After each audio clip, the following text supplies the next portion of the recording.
the icy heights of Siachen.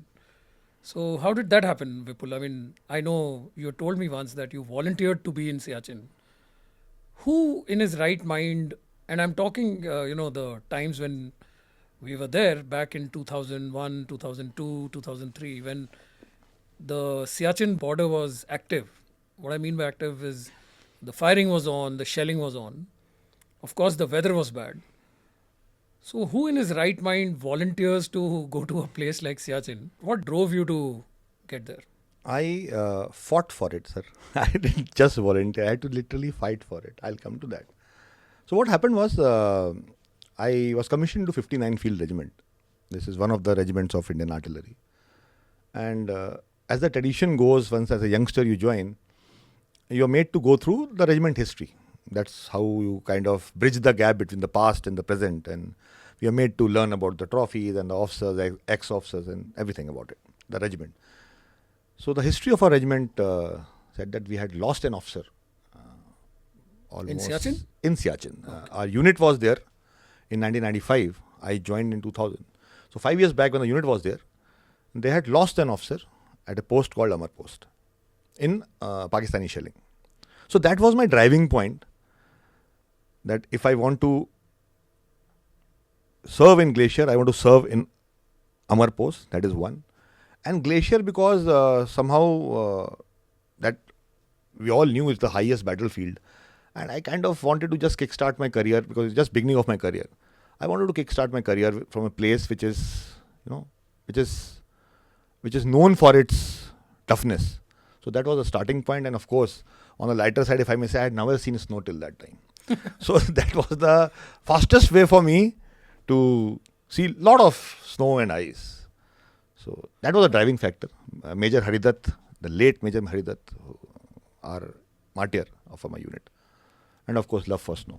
So, Vipul, I'm sure Army has made you see a lot of snow since then, a lot of sand, everything in between.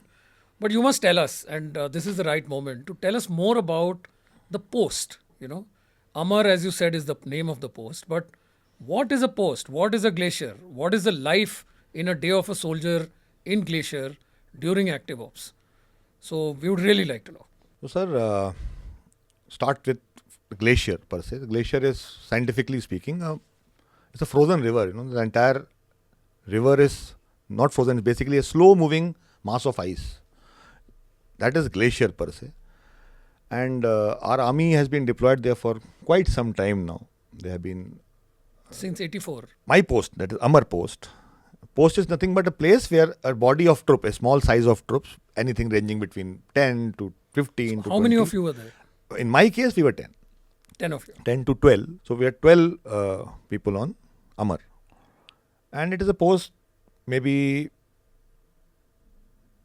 as big as, twice as big as a volleyball field, if I may say so, not more than that. And at height, Amar per se was at height of 20,500 odd feet. So just to give you a correlation, we are sitting at around 1700/1800 feet, almost 5.5 kilometers vertical was the height. Wow. So that is the altitude. And with the altitude comes the effects, that is the reduction in oxygen. So that is its own challenges. Of course, the temperatures, ranging, the lowest probably I have come across is minus 55 odd because of wind chill. And the distances involved, like Amar Post is almost 84 kilometers away from Siachen base camp, which is still pretty much known. From base camp, it is to take us 19 days of induction to reach that post. Why 19 days? Because the base camp is at roughly around 10,500 oblique 11,000 odd feet. And this is 21,000 roughly. So it is almost like 10,000 feet of elevation. Or 3 kilometers vertical. Or 3 kilometers vertical. So our bodies are not designed to take this in one go. So it's like once we reach around 14,500, 16,500, we stay there for almost 7 days. We acclimatize. Then once we cross 18,000, we reach a post called then we again acclimatize for another set of 7 days. And plus there are a number of camps which have been established in between to help us recoup, acclimatize, move ahead. So overall induction for me, for Amar, was 19 days and 84 kilometers. This 19 days gets included or ये अलावा है? No, ये अलावा है. Medically, we are supposed to be staying 90 days. So you are staying 90 days in isolation with 10 guys with you in a space of 2 volleyball fields, you said. Very narrow space at 21,000 feet, full of ice, snow. And to compound everything, there was Pakistan next door? Yeah, absolutely. And that there is a time when, unlike today, where we have a ceasefire in that region. Ceasefire agreement was signed in 2003 between India and Pakistan that they will not fire on each other on the line of control. Since 2003, technically we are in ceasefire, which keeps getting renewed year on year.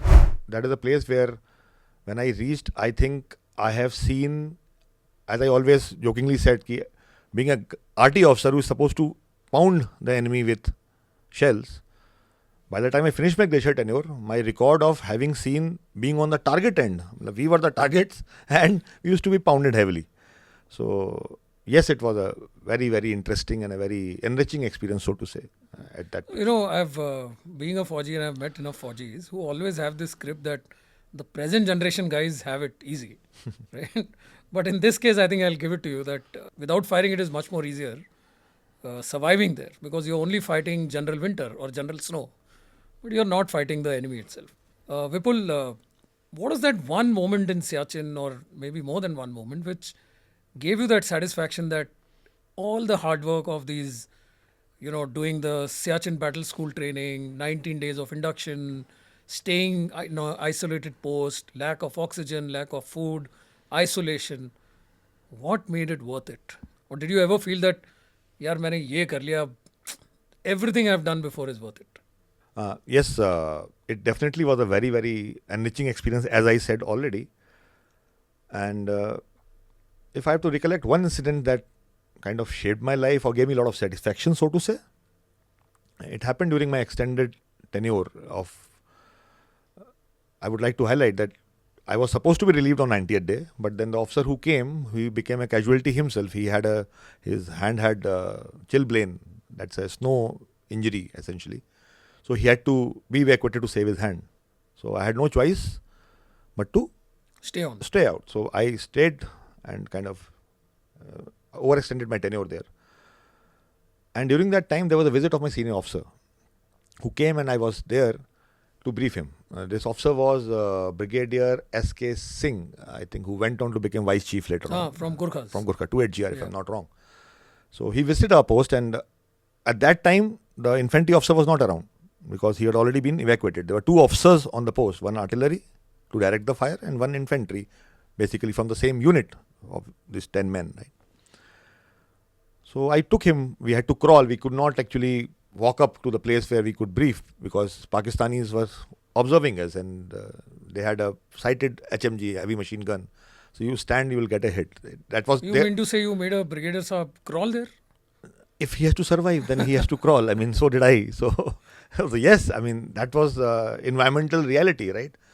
And that, I mean, sorry to digress, but there was nothing in my post that had not been splintered. Nothing. When I say nothing, the toothpaste was splintered. The stove nipple, there's a kerosene stove, I don't know how many, I don't know you if have Gen definitely must have Z, seen. I don't know if Gen Z knows if there is something called a stove. Probably you will have to. Yeah, probably I'll show an image. Yeah, maybe image is required. But the stove, that was the density of fire, that everything was getting splintered, everything. And it was a regular drill then when Pakis used to fire in the evening. The only place where we could save ourselves was an ice cave that was created. It was an ice cave where we used to go and sit. The fire used to stop, we used to come out and start our life. And they were firing at random. And very accurate because it was their own post. It is a recaptured post by Indian Army. So the entire data of that post is absolutely clear in their head and in their records. So anyway, so we had lost an officer's leg a few days back. And as I was showing him, briefing him, I showed him a place where I said that this is a place where we usually see Pakistani movement. And I was a youngster. I was a youngster of 1.5 years service. I had just, crammed my briefing. I was more interested in what I have to say than what I'm actually watching. And that guy was with a bino, watching. The moment I said we see movement, it was a practice, rehearsed dialogue. He said, yes, I can see it. And that is the time I see, हाँ अच्छा दिख रहे हैं, क्योंकि हमें तो दिखते ही थे. तो he कितने made, दूर था पोस्ट यहाँ से? as the crow flies, 2.5, 3 kilometers. So it was far, but not far for artillery, right? Far from small arm. So as anybody could have, he immediately asked. He was new. He had just taken over his appointment. So he asked, why don't you do something? And whatever sarcastic I could have been at that time with my seniority, I said, sir, we have been sent here only to take fire. Because I have been here for 90 days plus. All we have seen is Paki fire. We are yet to retaliate. So you mean to say you are not retaliating at all? No, we were retaliating. But we were not retaliating opposite my post. Okay. So our post was like a punching bag for Pakistan. पूरे glacier में कहीं fire होगा तो जवाब कहाँ मिलना है? अमर पे. Because Amar is like they know it ना, they just know, they will just give a tap. तो प्रेशर तो हमको कभी and also to highlight the place from where you had to direct fire was under their direct observation. अगर मुझे जाके अपने गोले लाने हैं वहां तो जो जगह है वो इट वॉज उनकी HMG ला के रखी थी उन्होंने.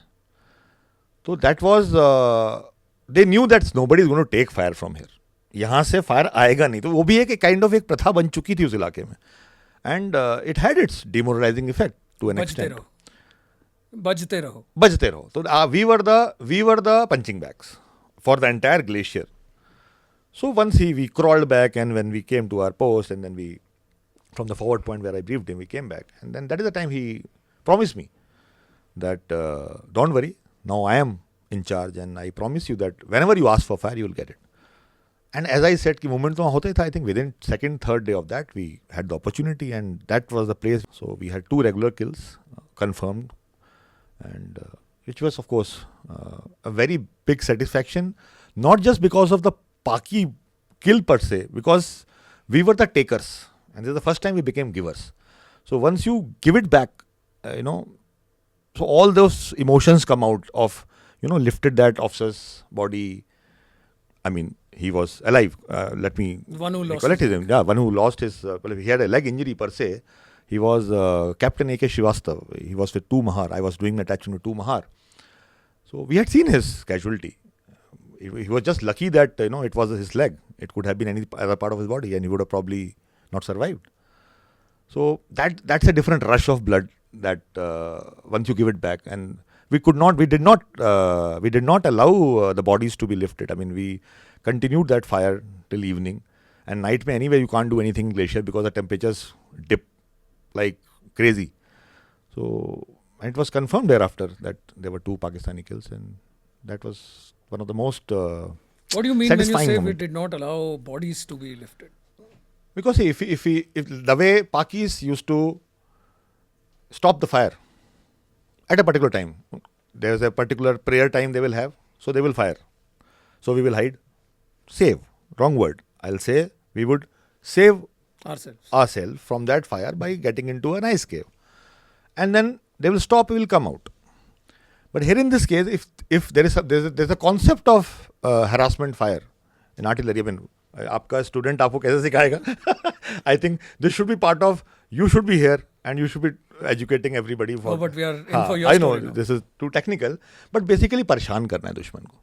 तो जब उसने हमारे मोराल की धज्जियाँ उड़ाई थी पहले, तो आज जब हमारी बारी आई है तो हम भी तो बजाएंगे ना. तो आप 2 गोले गिराओ, 10 मिनट रुको, 4 और गिराओ, अब उसे लगे 10 मिनट में आएगा, फिर तीसरे मिनट में गिरा दो आप 6 और.